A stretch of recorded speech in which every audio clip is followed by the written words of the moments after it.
কিছুক্ষণ পর যখন শহীদ রহমান স্যারটা করছি তখন জোর সাথে এটা কি আপনারটা?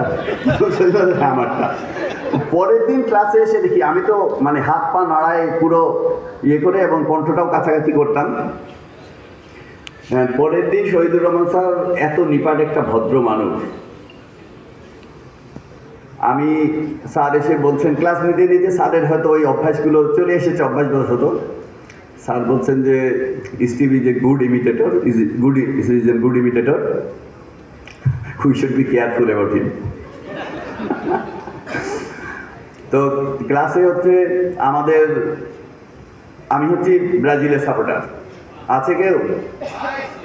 হ্যাঁ, তো ব্রাজিলের সাপোর্টার। এখন আমাদের সাথে একজন ছিল যার ওজন ছিল 105 কেজি, ঠিক আছে? তো আমি 147-48 দুইটা ক্লাস, আমি তো বলি নাই, ওই কবিতায় একটা লাইন ছিল, ক্লাস করার জন্য আমি হাতের মুঠোয় প্রাণ নিয়েছি, দুরন্ত চেয়ারম্যানের চোখে দিয়েছি অটোসানের চশমা, বিশ্ববিদ্যালয়ে তন্ন তন্ন করে খুঁজে এনেছি 2টা ক্লাসরুম, তবু কেউ ক্লাস নেয়নি। আমাদের জন্য মাত্র 2টা ক্লাসরুম বরাদ্দ ছিল, 147 এবং 148। তো ওই 2 ক্লাসরুমের আমি 3য় বেঞ্চে বসতাম এক কোণে।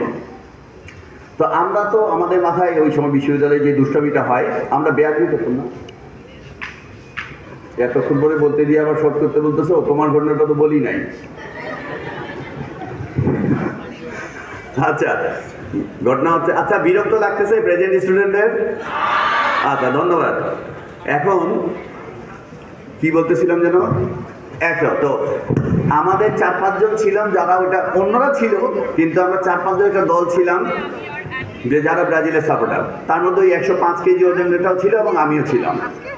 এখন কেউ যদি বলতো যে তুই কার সাপোর্টার, ভুলেও যদি সে বলতো আমি আর্জেন্টিনার সাপোর্টার, তার আর নিস্তার নাই। ওই 105 কেজি ওজনটা বসতো মাঝখানে, ওইখানেও পা দিয়ে থাকতো, আমি বসতাম এই কোণে, আনে খালি মাঝখানে বসায় দেওয়া। তারপরে 2 জন ঠেলে তাকে পিষে পিষে বলো ছাড় ছাড়, জান চলে যায়। বলে তুই কার সাপোর্টার বল? আর্জেন্টিনা। কি আবার চাপ বেশি, শেষে বলে ভাই আমি ব্রাজিলের সাপোর্টার, ছাড়। আরেকজন আরো বেশি, বল আমার